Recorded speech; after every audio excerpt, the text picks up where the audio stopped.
for Supremos, this is what we're doing. We're going to do episodes Tuesdays and Thursdays and Saturdays because I'm going to put out 3 a week. That's what I got to do. We just bought a house. We got to keep the revenue coming. But they're going to be really good. Okay, really good. I put a lot of effort into it, and I have been for the last 500 episodes, and I'm not stopping now. So we're continuing on with the Jack the Ripper case. And this is going to be different than all the other podcasts because you're getting play-by-play of every aspect of Jack the Ripper, you know, everything. So you're going to be able to make your own damn decision by the end of this shit. Anyway, on Thursday, you definitely don't want to miss it because that will be, and I'll tease it in this episode, that will be the 100% first, everyone agrees, Jack the Ripper. Okay. This one is a maybe, but it happened about 20 days before the first Jack the Ripper. No one's in disagreement about that. The Conical 5, but this one is the one right before. It's brutal too, but the reason this is still one of the Whitechapel murders. Yes. A lot of people think that these are all the same guy, and that could be possible with escalation. No one's going to, all right, if I'm going to become a serial killer tomorrow. So what I'm going to do, I'm going to go out and I'm just going to disembody someone, you know, cut their arteries like a skilled surgeon and do all this stuff perfect the first time. No, you got to practice. You know what I'm saying? You got to get into the role. That's what escalation is. So anyway, this may be the same guy. We'll see. Okay. If this is Jack the Ripper, then we have a really good idea of who he may be. And he ain't no damn cigar maker, I'll tell you that, if this is him. But you guys can decide. Okay. Or you heard the Torso Tim's murders. Mm-hmm. So you know what that's about, cutting out the torsos, yada, yada. And how many torsos were there? There were 11. Wow. We only talked about No. Excuse me. There were 11 murders in total. So torsos, 1, 2, 3,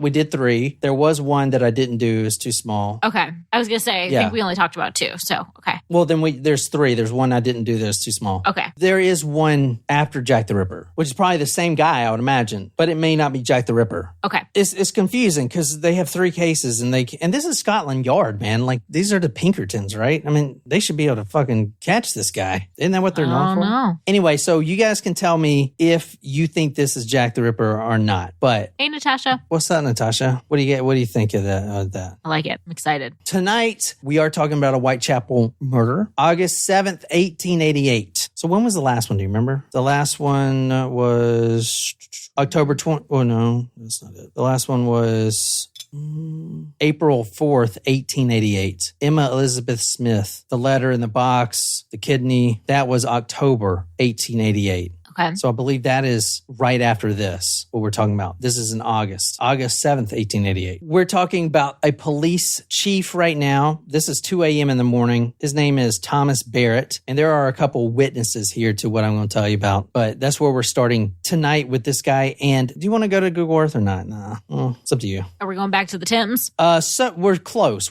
This is still in Whitechapel, but this is the exact place we're going to tonight. This is a little apartment building. Okay. August 7th, 1888, a police constable was patrolling, doing his beat. It's 2 a.m. in the morning, and he sees a man. He's just hanging out, kind of suspicious. And this man, he's a young guy, a very young guy, probably 19, 20 years old. And he's just sitting there, and he's got a weird dress about him. He is of military something, in the military at this time, with these guys at least. If you were to go out on like a night leave or something, or if you were to go out at night or whatever, you don't have to wear your uniform, but you do have to wear something signifying that you are a soldier. So, I mean, the Citadel does the same thing here. Well, they do make them wear their uniforms.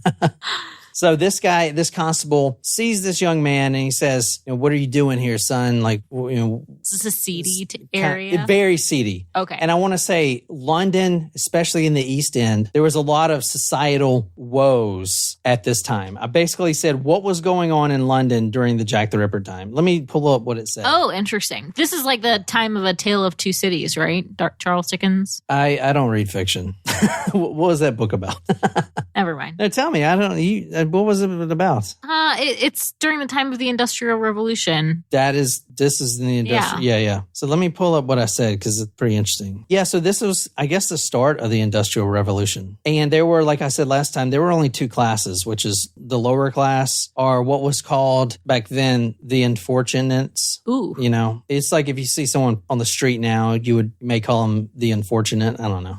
But that's what kind of they were called back then. And that was the majority of everyone, right? Interesting. Here we go. So I asked this thing. I said, what society events were happening during the time of Jack the Ripper, 1888-ish? This period was marked by significant culture, societal, political, and technological changes. The Industrial Revolution, urbanization was occurring at an unprecedented rate. So that's another big thing. Everyone's moving to the cities. To get close to the factories because they're working there and they got to go to work like in 3 hours because they only, during the start of the revolution, they just worked them to death. So a lot of the housing was paid for by the factories. So they would just live there and just go work, which they still do that shit in China. Where do you think your iPhone comes from? All those, like a lot of those people kill themselves in the factory. They live in the factory. I know. Social inequality. There was a vast gap between the rich and poor. The East End was a stark contrast to the wealthier parts of London. Slums, poor living conditions, and a high rate of unemployment were common in this area. What also comes out with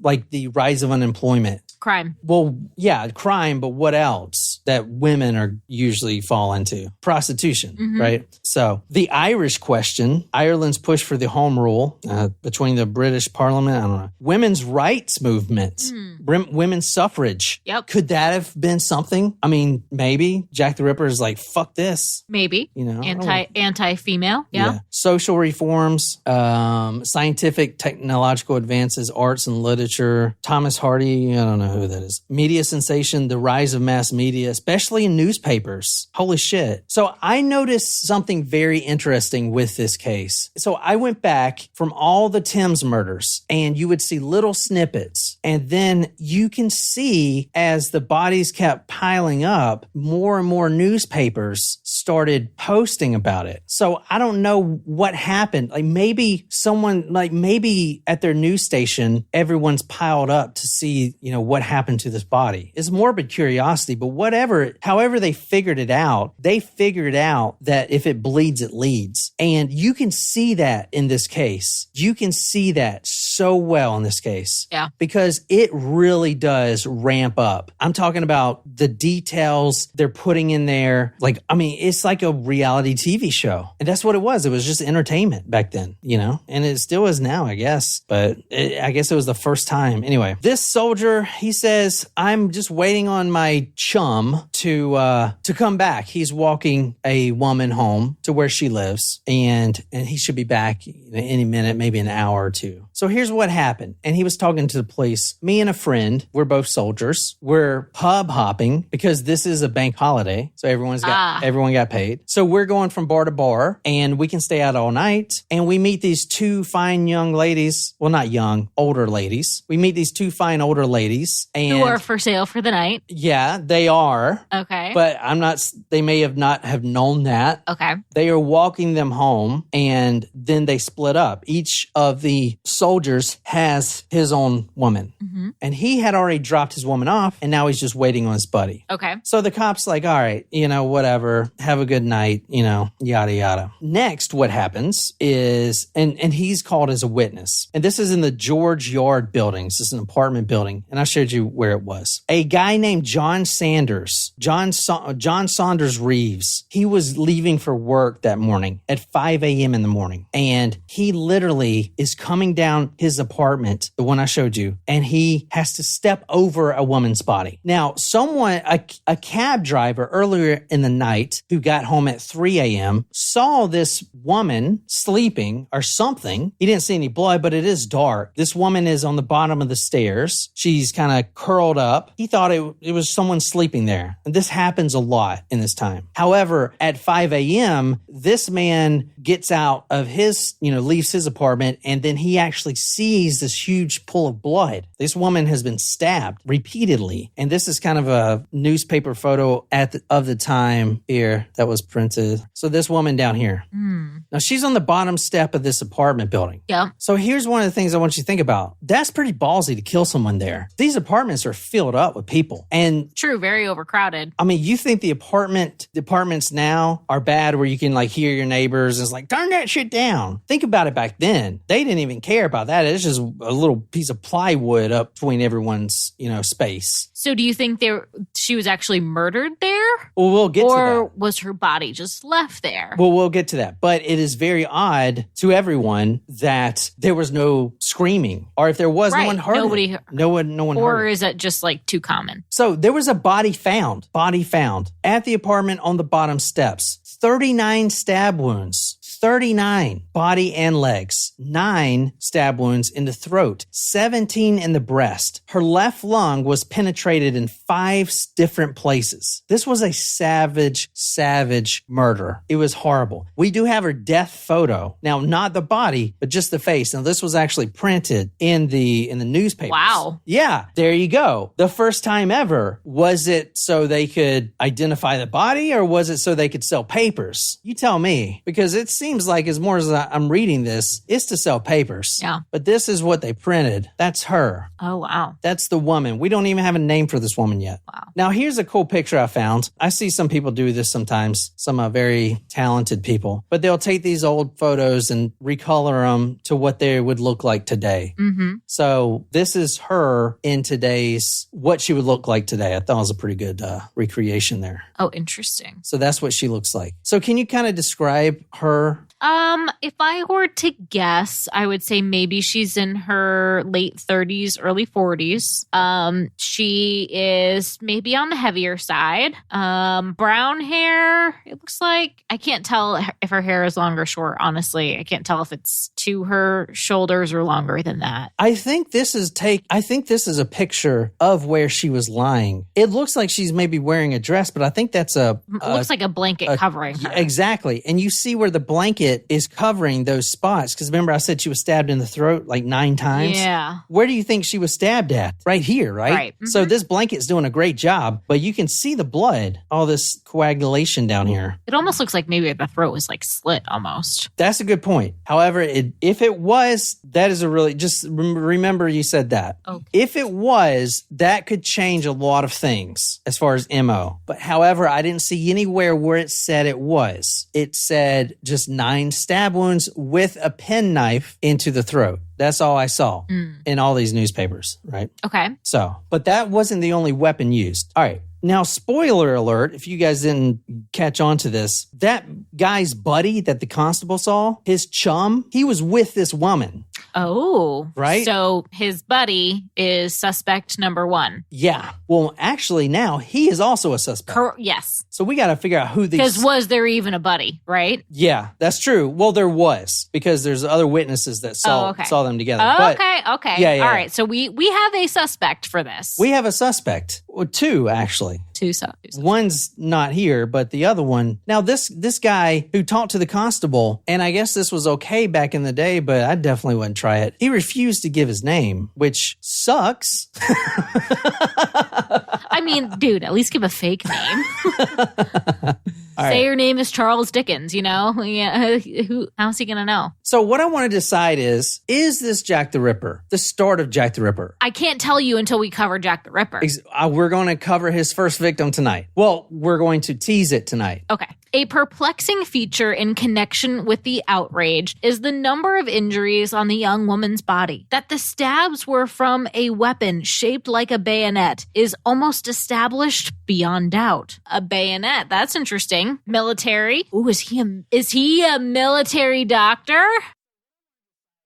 There's 2 camps here. There's a bigger camp here that believe that Jack the Ripper is this guy than the Thames murders. Mm-hmm. But a lot of people do place this as the first Jack the Ripper victim. The stabs were from a weapon shaped like a bayonet that is almost established beyond doubt. Now, the bayonet was the first one thrust in right through the heart, but that's not the only weapon used. So that's right. You said it was a pen. A penknife. Penknife. So they could tell that, I don't know if they could tell that the first one was the bayonet, but this is why they think it was, because no one heard the scream. So it was like an instant death. Died immediately. Yep. However, like you said, if whoever did this moved the body to that location, which why would he do that? So this woman lived there. Well, we know that the person who became Jack the Ripper, right? Or who was Jack the Ripper was interested in fame because he was writing those letters, right? Mm-hmm. So wouldn't a murderer, if it could be the same person, want the body to be found getting a first taste? It was gonna be found regardless. This is a dead woman.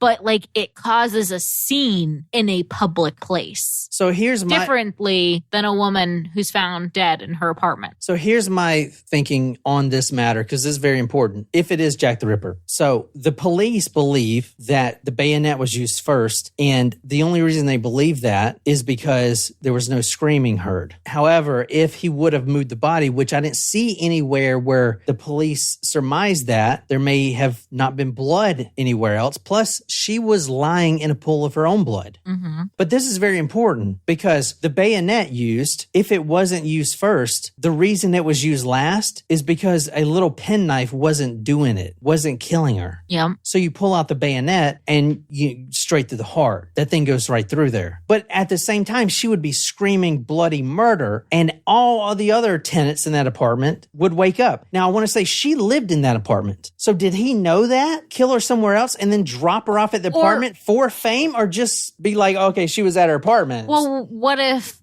could be, or what if they were both at her apartment? Yeah. I mean, they were at her apartment. Right. Yeah. They were probably inside because they were gone for about 2 hours, according to the other guy. All right. Anyway, let's move on. Now, this is a pretty brutal murder here. 39 stab wounds. A bayonet was used, which who carries bayonets? Soldiers, right? Right. Now, there's only 2 types of soldiers that can carry a bayonet. This is very important too, because that maps down quick. And were the 2 gentlemen those 2 types of soldiers? One was a corporal, which is kind of like a sergeant, but not. You're not enlisted. You're not an NCO, non-commissioned officer yet. Mm-hmm. It's like all the work but no pay type of thing. So it's like the next step is a sergeant. Okay. So basically, you have all the responsibilities. So a corporal or above can carry, or they have to carry, a sidearm. That sidearm has a bayonet on it. A corporal, which he was. The guy who took the woman on the date? Yes. Not the friend who was questioned by police.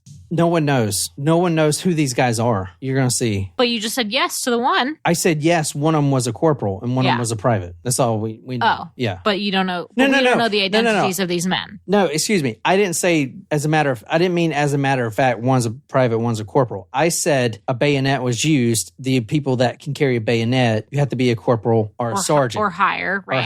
Or higher. And rank. one of these 2 people had to be a corporal to carry a bayonet. That's what I'm trying to say. The woman, let me tell you her name. Her name right now, and it took them forever to figure out her identity. She was misidentified 3 different times, but this woman's name is Martha Tabram. So she is maybe the first victim. She also goes by Martha Turner. So when I typed in Martha Tabram, and I did all my research with these old newspapers, when I looked that up, I was getting the first hits in September. And I was like, well, what the fuck? She got killed in August 7th. Why is no one talking about it till September? Well, that's because at the time she was going by a different name, Martha Turner. That's not her maiden name. That was her, who she was living with, the guy named Turner. So that's who everyone knew her by. So I typed in Martha Turner, and guess what? The day after she's found dead, her story starts to appear, and only a month later did they put her real name on her. She was being throttled while her head was down. So she was on her face, and this guy was on top of her. Her head's down. He is smashing her head into the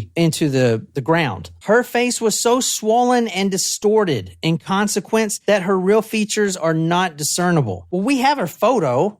You want to see it again? Yeah. I mean, we could tell who she was if that was the death photo. Well, you said she was a little overweight. I'm telling you she wasn't. This is her being swollen, I'm pretty sure. That's what they're trying to say. That's her swollen. Oh, interesting. So you can kind of see, I mean, this is redone. So this will be the first picture right here. So, this could all be blue. We just don't know. Like, I mean, this is black and white, right? So this guy, whoever did this, like colored it in. He colored it in the skin tone, but this could be all blue. I mean, you don't know. Oh, interesting though that could be swelling. Yeah, this is probably swelling. Because she wasn't big. She's a prostitute that hardly eats. And let's be honest. She doesn't eat a lot, and she drinks. And that's how she gets her calories. Her profession besides prostitution was she was a hawker, stand on the street and sell trinkets and stuff. That was her job, or her way she made money. Right. Interesting. So yeah, I think this photo here is misleading. Now this was like painted by somebody here, but I think this is misleading because I think it's supposed to be all blue and black, but you can't tell in the black and white photo, obviously. All right, let's move on. I'm getting too slow here. All right. She was found on the stairs of this apartment, and a couple people actually saw her. And Alfred Crow, a cab driver who got home at 3 a.m. that morning, 3:30 a.m. that morning. He lived at 35 George Yard. Now she lived in George Yard too, 38 George Yard, which is that apartment building. Mm-hmm. He gets home at 3:30 and, quote, on his way upstairs, he saw somebody lying on the first landing. It was not an unusual thing to see, and he passed on and went to bed. Somebody may have been just, drunk or something. Exactly. Now, we can kind of map out the timeline because another resident, an Elizabeth Mahoney, 47 years old, who also lives in the George Yard buildings, said that she was out with friends and she returned at 2 a.m. with her husband. And then they actually left right after 2 a.m. So the cab driver gets home at 3:30, sees her. All right. We know she's there at 3:30. This woman, Elizabeth Mahoney, she returns to George Yard buildings at 2 a.m. with her husband, but then she leaves again to go get food, some late night food, and she gets home around 2:30 or even later. So that maps out the timeline because when she gets back, that woman is still not there. So between 2:30 and 3:30. Exactly. All right. So there were plenty of people who saw this woman, Martha, together with a couple of soldiers. Plenty of people. This is from her friend, a Mary Connolly, who's going to become a star witness in this case. She's also a prostitute. She's known as Pearly Pole. That's what they call her. Pearly Pole. That's what it is. Pearly Pole. She also goes by another name. It's like the cinnamon candy of the 1800s. That's what her name is, Pearly Pole. I mean, her prostitute name. Her other name I saw was Mog, M-O-G-G. I think Pearly Pole is a better one.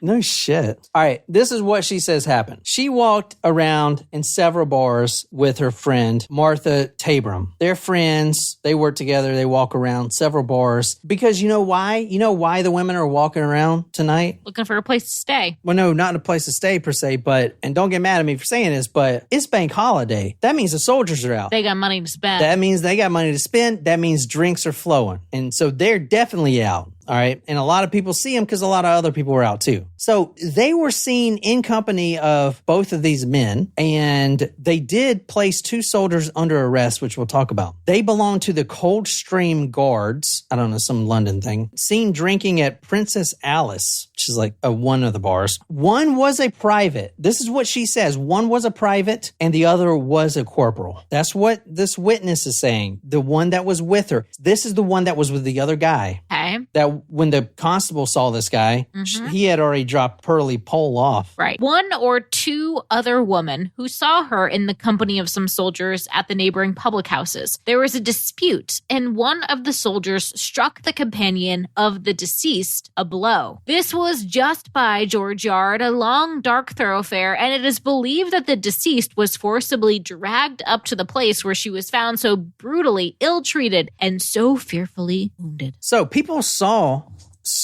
a soldier hitting this woman. They saw that, beating the shit out of her, and they didn't do anything about it. So, I mean, I'm kind of leaning on it's this soldier that killed her. You know, I mean, who else would it be, really? Right. All right. As I started, Police Constable Barrett, he is on duty walking around 2 a.m. and he sees that companion, and that timeline does kind of map up, you know, because right after this, she's dead on the doorstep. He actually sees the body around 4 that morning, and then he remembers that guy he was talking to, and now he's got to try to identify them, and the friend that was with Pearly Pole has to try to identify the soldiers too.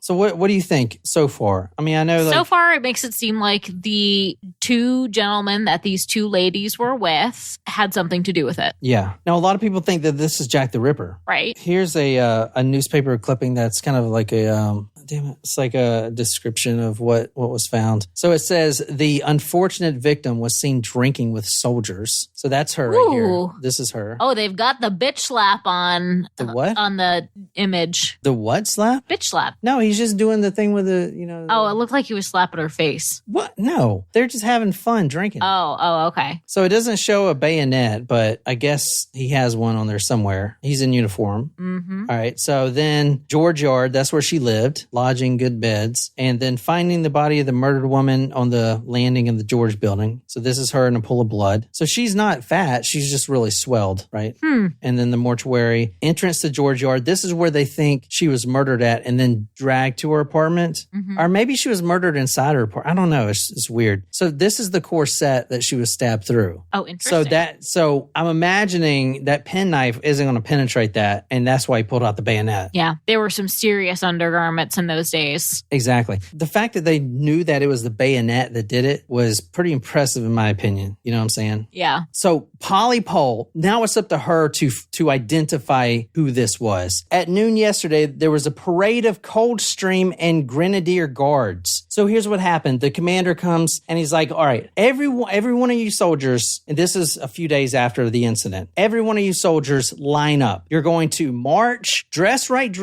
in formation in a straight line, one by one, and this woman, Pearlie Pohl, is going to look at your faces and try to pick out who she was with that night. All right, that's what's happening here. The assembly call was at once sounded, and these men were drawn up in quarter column, after which they filed through a passage where Inspector Reed, Sergeant Conter, and another police officer were stationed with Pearlie Pohl. The woman asked to scrutinize the faces of the soldiers as they passed. Now, she did pick out two men, a corporal and a private, okay? This is where it gets kind of iffy. So she says, "That's him," exclaimed she. "I'm positive." The suspect was temporarily detained, and the filing of the others continued. When a few more had passed, the woman, scanning the features of everyone, intently pointed to a private as being the second man. She positively declared that he accompanied her to a house in the district where the murder took place. "Are you positive?" when they asked Pearlie Pohl. "Certain." So she pulled them out of a lineup marching by. But a very large lineup. Exactly. And she pulled out the right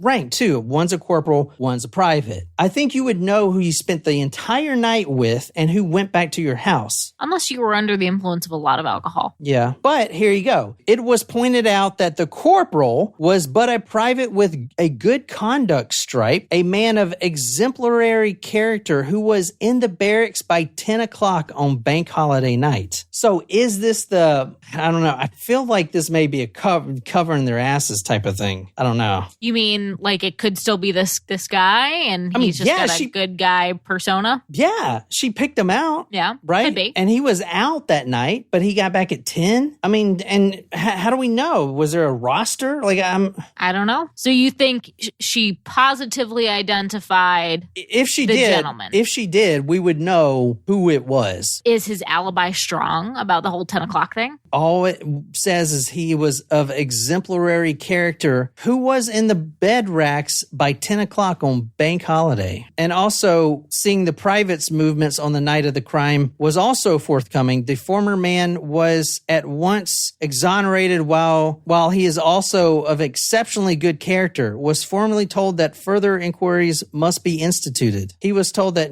there would be no stain rested upon him, as this was clearly a case of mistaking identity. It is asserted that Pearlie Pohl has identified two innocent men who could not have been in Whitechapel at the time she says. The police will not further seek her aid in elucidating the mystery. So what you think is going on here is because she is a female and a prostitute, she's not credible. Yeah, she's not credible. It's the guys though who clearly they're good. Oh, they're good guys. They would never do anything wrong. They're upstanding gentleman. And you think that's the part that's bullshit. You think Pearly Pole's right. I think no one's saying that. I think everyone, even the ones I looked up on other people covering this, they just take the word of the newspaper.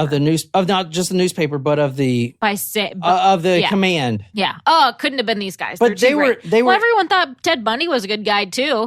Volunteering at 911 call centers and shit. They were in their bed racks at 10 p.m. I mean, how do you even prove that? Yeah. Like, is there a roster? Because those rosters could have easily said, yeah, I was in bed. Yeah, we used to do that all the time in training. Yeah. And when I went to AIT, we would do that all the time. You would just pay the guy, because there's a night watchman, you just pay him a couple bucks, give him a couple beers, and just be like, yo, I'm going to be a little late. Just sign me in at 10. There you go. That's literally. I don't think then that's reasonable to expect that could happen in the 1800s as it could in the early 2000s. Oh, yeah. I mean, I think that. So anyway, that is if this is the same as Jack. If it's not Jack the Ripper, then honestly, who cares? This is just a one-time thing. Now, let's look at Jack the Ripper, just a little bit of his crime, his first one, to see if it's somewhat similar. Let's go to the 31st, literally 20-something days later. This would be the first Jack the Ripper case, what I'm going to talk about now. It's just going to be a teaser, but you can see the MO and you can tell me if it's the same. Because if it's the same MO, then Jack the Ripper is a military man. End of story. But if it is not, then there are two madmen, well, three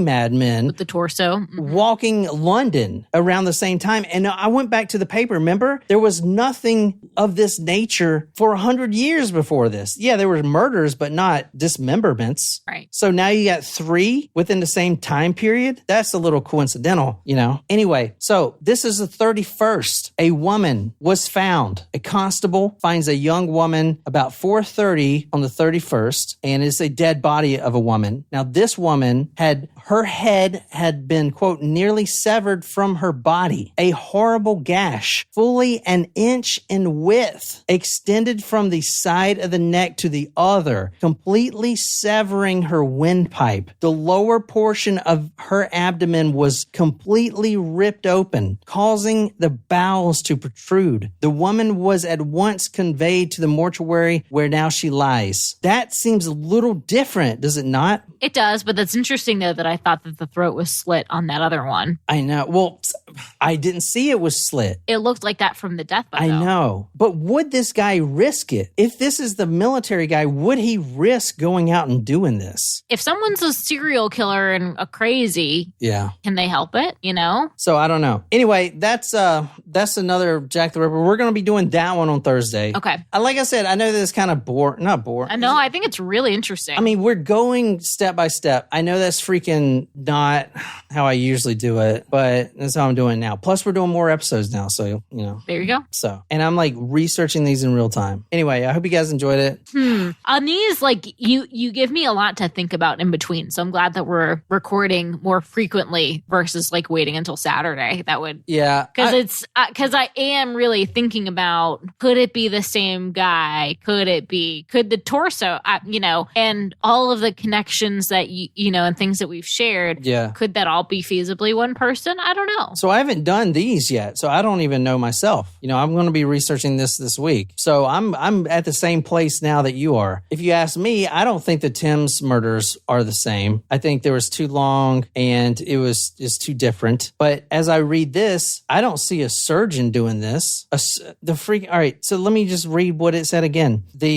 On further examination, her head was nearly severed from the body, a horrible gash in width. The lower portion of the abdomen was completely ripped open, causing the bowels to protrude. I don't see a surgeon there. No, I'm curious if that progressed later. Yeah, maybe. I don't know. I haven't done this. But I'm not seeing a surgeon. I'm seeing someone who has some fucking anger issues and just was like, fuck you. It's like a slasher movie. No shit. See, a lot of people, so we paint Jack the Ripper, and we do this with serial killers all the time. This is one of the reasons they never catch them, because you think they're all like Silence of the Lambs, like Hannibal Lecter, that they're intelligent and they're smart and they must have been to medical school. That's never, ever the case. I mean, it is in some instances, but Rarely. 9 times out of 10 is not, you know? I mean, Arthur Shawcross, dumb as rocks, right? I mean, half the killers we've done. Bad upbringings. Exactly, yeah. So I don't know. I hope you guys liked it. So we're going to do this Tuesdays and Thursdays and one episode on Saturday. So it's going to be spread out, and that way we can put out episodes all week. Love it. Sweet. So I hope you guys liked it. We're continuing with Jack the Ripper, one newspaper at a time. I'll put some of those sources on the Discord for you guys, and that's it. So we'll see you on Thursday.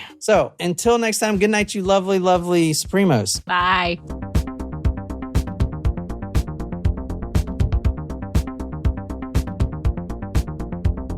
I kind of run this shit.